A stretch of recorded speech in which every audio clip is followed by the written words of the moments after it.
ಕಾಕಿ shirt ಹಾಕೊಂಡು ಹೆಂಗ್ ಬೇಕಂಗ್ ಮಾತಾಡ್ಬೋದು ಅಂತ ಹೇಳಿದ್ರ? ಕಾಕಿ ಶರ್ಟ್ ಹಾಕೊಂಡು ಹೆಂಗ್ ಬೇಕಂಗ್ ಮಾತಾಡತಾರ? ಮರ್ಯಾದೆ ಇಲ್ದಂಗ್ ಮಾತಾಡ್ತಾರ? ಆಟೋದವರು ಏನ್ ಕೀಳುವಾಗಿದಾರ ನಿಮ್ಗೆ? ಗಾಡಿ ಇರೋಣ ಒಂದ್ ನಿಮಿಷ ಇರೋಣ. ಆಟೋದವ್ರು ಇಲ್ಲಿರೋರು ಸಪೋರ್ಟ್ ಮಾಡ್ತಾರೆ ಅಂತಲ್ಲ, ಅದೇ ಇಲ್ಲಿರೋರಿಗೆ ಮಾತ್ರ ಬಿಟ್ಕೊಳ್ಳೋದಲ್ಲ, ಇಲ್ಲಿ ಇಟ್ಟಿರೋರು ಬರೋದ. ಅದಕ್ಕೆ ಯೂಸ್ ಮಾಡ್ತಾ ಇದೀನಿ, ಕರೆಕ್ಟ್ ಆಗಿ ಯೂಸ್ ಮಾಡ್ತೀನಿ, ತೋರಿಸ್ತೀನಿ ಸೋಷಿಯಲ್ ಮೀಡಿಯಾ ಹೆಂಗ್ ಯೂಸ್ ಮಾಡೋದು ಅಂತ. ನಿಮ್ಮಂತ ಬಾಯ್ ತೋರ್ಸ ಬೇರೆ ಕಡೆ ತೋರಿಸಿ, ಅನ್ಯಾಯ ಆಗದ ಕಡೆ. ಸುಮ್ನೆ ಏನೋ ಆಟೋದವ್ರ ಮೇಲೆ ದಬಾಳಿಕೆ ಮಾಡೋದಲ್ಲ. ಗಾಡಿ ಇಲ್ಲ, ನೋ ಪಾರ್ಕಿಂಗ್ ಅಲ್ಲಿ ಇಲ್ಲ ಗಾಡಿ. ಸುಮ್ನೆ ಫೋಟೋ ತಕ್ಕೊಳ್ಳೋದಲ್ಲ, 1,000 ರೂಪಾಯಿ ಕಟ್ಟಕ್ಕೆ. ಬೇರೆ ಮಾತಾಡ್ತಾ ಇದೀನ ಹೆಂಗ್ ಮಾತಾಡ್ತಾ ಇದೀನಿ? ಕರೆಕ್ಟ್ ಆಗಿ ಏನ್ ಅಡ್ನಾಡಿ ಅಂದ್ರೇನು? ಗೌರ್ಮೆಂಟ್ ಕೆಲಸದಲ್ಲಿ ನೆಟ್ಟಿಗೆ ಮಾತಾಡಕ್ ಬರಲ್ವಾ? ಮತ್ತೆ ಇನ್ನೇನ್ ಮಾತಾಡಿ ನೀನು?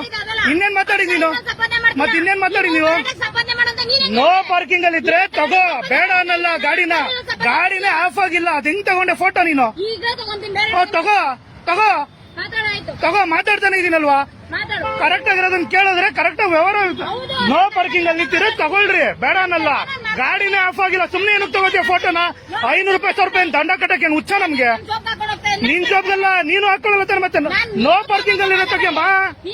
ನೀನ್ ಹೆಂಗ್ ಮಾತಾಡ್ದೆ ಮತ್ತೆ ಅವಾಗ್ಲೇ? ನೀವ್ ಹೆಂಗ್ ಮಾತಾಡ್ದೆ ಆಗ್ಲೇ? ಕರೆಕ್ಟ್ ಆಗಿ ಮಾತಾಡ್ತಾರ ನಾನು, ಗೊತ್ತಾಯ್ತಾ? ಸುಮ್ನೆ ನಿಂತಿದ್ದೆ ನಾನು, ಗಾಡಿ ಆಫ್ ಆಗಿದ್ದೆ ನಾನು ಫೋಟೋ ತಗೊಳಕ್ಕೆ. 1,000 ರೂಪಾಯಿ ದುಡಿಯಲ್ಲ ನಾವು ಆಟೋದಲ್ಲಿ. ಬಂದ್ಬಿಟ್ಟು 1,000 ರೂಪಾಯಿ ಫೈನ್ ಕಟ್ಟಾನೆ, ಯಾವನ್ ಕಟ್ತಾನೆ?